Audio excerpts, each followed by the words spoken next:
Now, every vote must be counted. No one's going to take our democracy away from us. We are going to defend the honesty of the vote by ensuring that every legal ballot is counted. I'm going to use 125% of my energy. My mind will not change in 6 months. 마이크 폼페이오 미 국무부 장관이 지난 1979년 이후 미국의 외교관 등 공무원들이 대만 당국자와 접촉하지 못하도록 한 자체 규제를 해제한다고 밝혔습니다. We got our doubts about the last election. And I want to assure you, I share the concerns of millions of Americans about voting irregularities. And I promise you, come this Wednesday, we'll have our day in Congress. We'll hear the objections. We'll hear the evidence.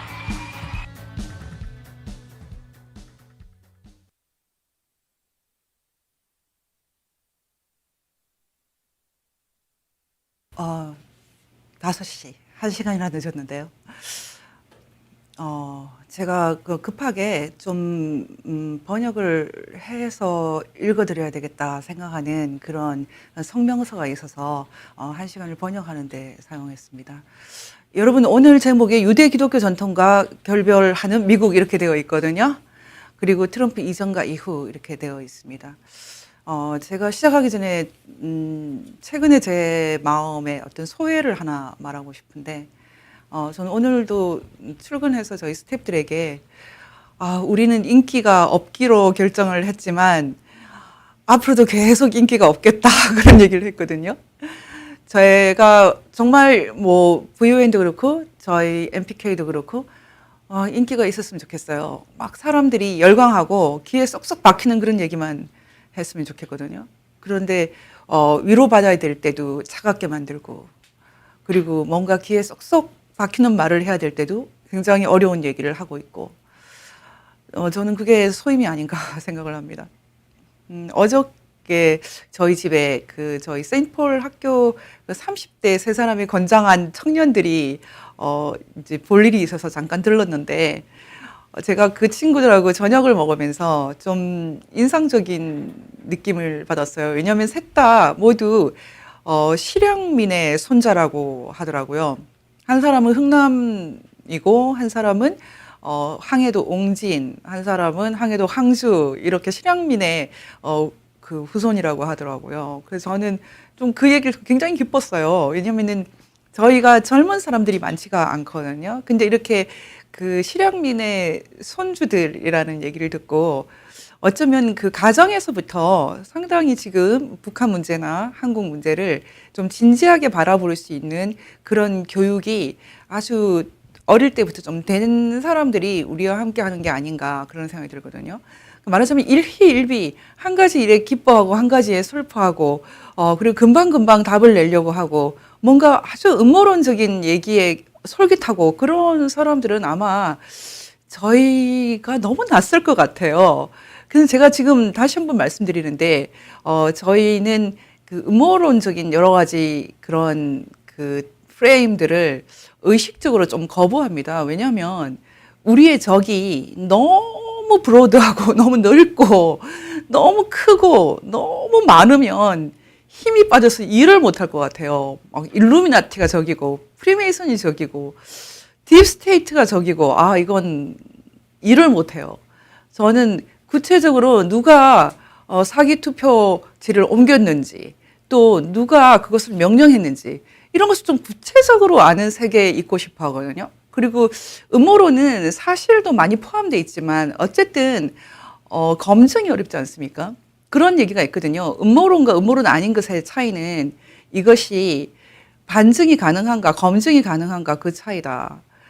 말하자면 사실일지라도 우리가 검증을 하고 또 가설을 세우고 실험을 해볼 수 있으면 괜찮은데, 이게 사실이라도 검증이 불가능하면 우리의 삶 가까이에 오기가 굉장히 어렵지 않습니까? 그래서 음모론 제가 의식적으로 굉장히 배제를 하거든요. 그런데 지금 이 트럼프 그 대통령의 그 재선과 관련된 여러 가지 사건들 앞에서 너무나 많은 음모론에 저희가 노출되어 있습니다. 우리의 적이 그렇게 큰 적이고 딥스테이트고 뭐 워싱턴 늪 그러면 우리 누구랑 싸워야 됩니까? 그래서 제가 음모론을 의식적으로 굉장히 이렇게 멀리 하는데 그래서 욕을 먹고 있어요. 그래서 저는 아직까지 건강이 제대로 회복도 안 됐는데 스트레스가 많이 오고 있어요. 여러분에게 미리 말씀드리는 것은 저는 그 실향민의 자손이라고 했던 그 세 사람의 청년들과 얘기를 하면서 다시 한번 우리의 사명이 MPK와 VOA의 사명이 어쩌면 한 3,000명 정도의 진짜 제대로 된 일꾼을 기르는 것이 아닌가 생각을 하게 됐습니다. 제가 지금 우리가 하고 있는 이 전쟁은 뭐 100년, 200년 가는 대전쟁이라고 보고 있거든요. 그러니까 모더니티를 극복하는 전쟁이고 사상사적으로는 영적으로는 새로운 새신, Great Awakening, 그 각성이 일어나는 그런 시기이기 때문에 저는 지난 100년도 큰 전쟁이었지만 앞으로 100년도 큰 전쟁이다. 그래서 저희는 호흡을 굉장히 깊이 하고 멀리 보는 그런 싸움을 시작하고 있는데 그러니 얼마나 우리가 인기가 없겠습니까? 여러분들이 저희는 뭐 심지어 구독 뭐 이런 얘기도 잘 안 하고 있는 것처럼 저희가 굉장히 피곤하고 힘든 전쟁을 터벅 그리고 쉬지 않고 걸어가는 사람들이라는 것 그것을 인정하신다면 좀 진지하게 들어주시기 바랍니다. 최근에 제가 펜스 부통령이 트럼프 대통령을 배신했다라는 그런 가설과 함께 엄청난 전쟁을 벌이고 있습니다. 저는 펜스는 배신한 바가 없다라고 주장하고 있고 저는 지난 4년 동안도 미국 행정부의 여러 가지 이런 스테이트먼트 성명과 또는 여러 가지 행동들과 정책들과 함께 왔습니다. 계속 워치를 했고 그리고 이 전환계 세계보기를 통해서 방송을 해왔고 제가 트럼프에 대해서는 여러 차례 방송을 했고요. 그리고 트럼프 대통령은 당선이 될 가능성이 높다라고 제가 당선되기 전에부터 이렇게 주장을 했었고 그리고 재선은 굉장히 어려울 것이다. 만약에 재선을 하려면 그 4년간 많은 악원들을 만들어야 된다. 그런데 그 악원들을 만들기 굉장히 어렵기 때문에 재선은 굉장히 어렵다. 하지만 그럼에도 불구하고 재선이 된다면 우리는 리얼 페이스, 트럼프 대통령의 진짜 얼굴을 만나게 될 것이다. 그것은 굉장히 기대되는 것이다. 왜냐하면 트럼프 대통령은 여러 가지로 뭐 말이라든지 행동 같은 것이 이전에 미국 대통령들하고 다르기 때문에요. 많은 사람들이 뭐 비판도 많이 하고 기본적으로 좀 디센트하지 않다. 또는 뭐 좀 말이 이렇게 점잖지 않다. 이런 여러 가지 의견들이 있는데 저는 지금의 민주당이 옛날 민주당이면 이 얘기가 통할 텐데 지금의 미국의 민주당은 옛날의 민주당이 아니지 않습니까? 루즈벨트의 민주당, 트루만의 민주당, 뭐 이런 사람들의 민주당이 아니지 않습니까? 지금 클린턴 대통령 이후의 민주당은 우리가 생각하기에는 고민이 많이 되는 민주당이거든요. 그래서 이 민주당을 설명하는 하나의 그 말, PC, Political Correctness라고 하는 이 말이 이 민주당의 현 상황을 많이 설명해주고 있는데 사실 지금까지 미국의 공화당은 이 민주당의 최근에 보여준 정말 소름 끼치는 이 Political Correctness라고 하는 이 위선에 대해서 대항을 해내는 세력이 없었지 않습니까? 만약에 미국의 공화당이 멋지게 지금의 민주당, 오바마의 민주당, 아니면 뭐 힐러리 클린턴의 민주당을 또는 펠러스의 민주당을 상당히 멋지게 잘 다룰 수 있고 잘 저항할 수 있으면 우리가 왜 트럼프 대통령에게 기대를 걸겠습니까? 트럼프 대통령이 너무나 점잖고 멋있고 그리고 아주 뭐 위대해 보이는 그런 대통령이어서가 아니라 현재 민주당과 너무나 고생하면서 싸우고 있기 때문에 기대하고 지지하는 것이죠. 그렇지만 제가 여러 차례 말씀드렸지만 한국인의 입장에서 또는 안보라는 관점에서 트럼프 대통령이 많은 공화당의 그 안보 책임자들에게 의혹을 받거나 아니면은 무시를 당하거나 아니면 비판을 받았던 것은 근거가 없는 것은 아니거든요. 크게 봤을 때는 일단 김정은과의 만남이 많은 공화당 정통 그 공화당 사람들에게 불쾌감을 주었죠. 불쾌감. 미국 사람들은 김일성 그 가족들을 정상적인 그런 통치자로 보지 않는 것이 지난 70년 이상의 그 일반적인 인식이었거든요. 그렇게 되다 보니 일단은 그 김정은과의 만남, 세 번의 아주 독특한 이상한 만남에 대해서 불쾌감이 있고요. 그리고 탈레반과 테러를 자행하는 탈레반과 캠프 데이비드에서 이렇게 협상을 하려고 했던 것에 대해서도 굉장히 불쾌하게 생각을 하고요. 그리고 얼마 전에 있었던 그 사우디아라비아에 대한 이란의 공격에 대해서 즉각적인 응사를 못했던 것, 그것도 트럼프 대통령이 그렇게 뭐 불과 10분 전에 그걸 막았다 그런 얘기도 있었고, 그 밖에도 아프간 철군 때문에 일어났던 소요 사태라든지 여러 가지 그 외교 또는 안보 관련된 트럼프 대통령의 정책이 예측이 불가능하고, 그리고 정통적이지 않고, 가장 중요한 것은 상의를 하지 않는다. 말하자면 트럼프 대통령을 떠나간 그 사람들이 미국의 사성 장군, 뭐 켈리 장군이라든지 매티스 장군이라든지 맥메스트 장군이라든지 이런 사람들이 다 떠나가지 않습니까? 거기다가 볼턴 보좌관까지. 그러다 보니 트럼프 대통령을 이 경계하고 미워하고 이제 한 번이면 됐다라고 하는 생각하는 사람들이 묵은 건 아니거든요. 그 사람들이 워싱턴의 늪이라서 또는 워싱턴의 그 기득권 세력이라서 그런 것이 아니고 상당히 정확한 이유들을 갖고 있거든요. 저는 지금 미국에서 일어나는 일 중에 가장 심각한 것은, 그럼에도 불구하고 트럼프 대통령을 지지하는 7,400만이 넘는다고 하죠. 7,400만이 넘는 국민들을 그 반대편에서 이해하려고 하지 않는 것과, 그리고 또 반대로 이 그 트럼프 대통령 반대 진영에 있는 사람들이 정말로 뭐 음모론의 그 희생양처럼, 또는 미국의 부정부패를 묵인하는 정말 안일한 사람들, 이렇게 생각하는 그런 경향도 다 잘못됐다고 생각을 하거든요. 이 정치 세계라는 것은 그렇게 단일하고 단순한 그 팩터로만 그렇게 규정되지 않는다는 것은 저희가 상당히 중요한 인식입니다. 지금부터 이제 제가 여러분과 얘기 나누려고 하는 것은 어쩌면 그 공부라고 할 수 있습니다. 공부.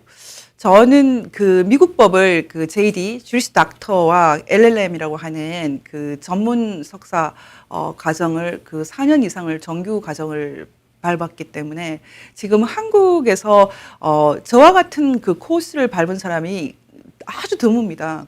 LLM을 하신 분들 중에는 JD를 안 한 사람들이 대부분이고, 그리고 그 대부분이 JD만 하고 있고, 그리고 JD와 LLM을 같이 공부를 한 사람들은 한국에서 아주 극소수입니다. 그리고 그 사람들은 공부를 하고 있지 않고 대부분 다 돈을 벌고 있거든요. 그러니 교수 중에도 JD, LLM을 다 한 교수가 거의 없기 때문에 지금 한국에서 일어나고 있는, 또는 미국에서 일어나고 있는 미국 법 관련된 해석을 제대로 해줄 수 있는 분이 제가 보기에는 찾을 수가 없거든요. 가령 조국 같은 그런 서울대 그 형법 교수도 사실은 JD를 하지 않았기 때문에 미국 형법을 가르칠 수가 없거든요. 그분이 한 그 학위라는 것은 LLM이라든지 JSD 같은 것은 미국 법 학위가 아니에요. 더 중요한 것은 미국 법은 그 PhD라고 하는 박사 학위를 기본적으로 주지 않거든요. JD, LLM만 갖고 있으면 교수가 될 수 있도록 하기 때문에, 그리고 그 현실적으로 프랙티스를, 그러니까 변호사로 일을 한 경력만 있으면 할 수 있기 때문에 웬만하면은 그 PhD 박사 학위는 교수들이 별로 갖고 있질 않아요. 아주 드물게는 갖고 있는데, 그래서 기본적으로 지금 미국 법에 대해서 해석을 제대로 할 수 있는 사람이 의외로 한국에 없다라는 것이 굉장히 중요하고, 그것은 미국에도 별로 없습니다. 그래서 이게 좀 심각한 문제가 되어 있는 그런 상황이거든요. 근데 저는 이제 미국에서 공부를 할 때는 국제인권법을 공부를 했지만 제가 동시에 그 연방형법 공부를 같이 했습니다. 그래서 다른 사람보다는, 또 JD 공부를 같이 했기 때문에 다른 사람보다는 이 미국 법에 대해서 굉장히 민감하거든요. 얘기를 들었을 때 금방금방 이게 무슨 뜻인지 캐치를 할 수 있거든요. 그래서 제가 가능하면 최선을 다해서 전달하는데, 저는 이것이 또 하나의 사명이라고 생각하고 있습니다. 제가 변호사를 하지 않고 그 연구소를 하기로 결정했던 것도, 제가 미국에 간 것이 그 북한 인권 문제를 다루기 위해서 갔기 때문에 저는 그냥 소임을 다하고 싶어서 지금 이제 전환기정의 연구원을 만들었던 건데요. 그래서 저는 지금 이렇게 복잡한, 정말 말 그대로 전환기적 그 현실 속에서 제가 공적인 임무를 다해야 된다 이런 좀 사명감을 갖고 있습니다. 왜냐하면 저는 제가 가려고 해서 간 게 아니라 저는 가는 날 아침까지도 마치 끌려가는 것처럼 가서 심지어는 비자도 제대로 안 갖고 가서 제가 공항에 이렇게 잡혀 있기도 하고 그랬었거든요. 그래서 저는 제 인생이 참 설명이 좀 어렵다. 제가 제일 신기하게 생각하고 있거든요. 그래서 저는 이런 일들이 일어나는 것이 모두 제가 어떤 공적인 그 임무를 다해야 된다. 이렇게 생각해서 가능하면 저 사적인 그 이익보다는 공적인 이익에 복무해야 된다. 이런 사명을 갖고 있습니다. 말이 좀 복잡한데 어쨌든 제가 지금 이렇게 설명을 다 해드리는 것은 저 나름대로는 상당히 전문성을 갖고 있다고 생각합니다. 그래서 제가 가끔씩은 이렇게 말싸움하기가 너무 싫어요. 정말 말싸움하기가 싫은데, 그래서 제가 오늘 부탁하는 것은 제가 며칠 동안 너무 이렇게 말싸움하다가, 지겨워서, 한마디로 말해서 지겨워서, 제 얘기를 그냥 이해하실 분은 이해하시고, 그냥 안 들으실 분은 그냥 스킵을 해도 됩니다. 하지만, 여러분들이 지금 일어나고 있는 이 미국과 한국에서의 현실에 대해서 좀 진지하게 접근을 하실 분들은 제가 오늘 말씀드리는 것을 좀 찾아도 보고 좀 공부도 좀 했으면 좋겠습니다. 저는 지난 그 2달 동안 그 트럼프 대통령의 페이스북을 계속 보면서 계속 그 워치를 같이 해왔습니다. 저는 그 트럼프 대통령이 그 최근 1월 6일 그 미국 의사당 의회 앞에서 일어났던 사건이 일어나기 전에는 트럼프 대통령이 어떤 구상으로 지금 이 일들을 진행하고 있는지를 상당히 잘 이해를 할 수가 있었거든요. 제가 이제 이해를 했던 부분을 요약적으로 말씀을 드리면 첫 번째는 저는 트럼프 대통령이 그 11월에 그 폭스 TV와 인터뷰를 하면서 난 절대로 인정하지 않을 것이다. 난 이 선거를, 이 부정 선거를 컨시드하지 않을 것이다. 이렇게 그 승인하지 않을 것이다. 말하자면 자기가 뭐 본인이 나 이제 졌어라고 하면 그냥 권력을 다 넘겨줄 수 있게 되는 상황인데 나는 그렇게 하지 않을 것이고 6개월, 6 months라고 그랬거든요. 6개월 안에도 안 할 거다 이렇게 말했거든요.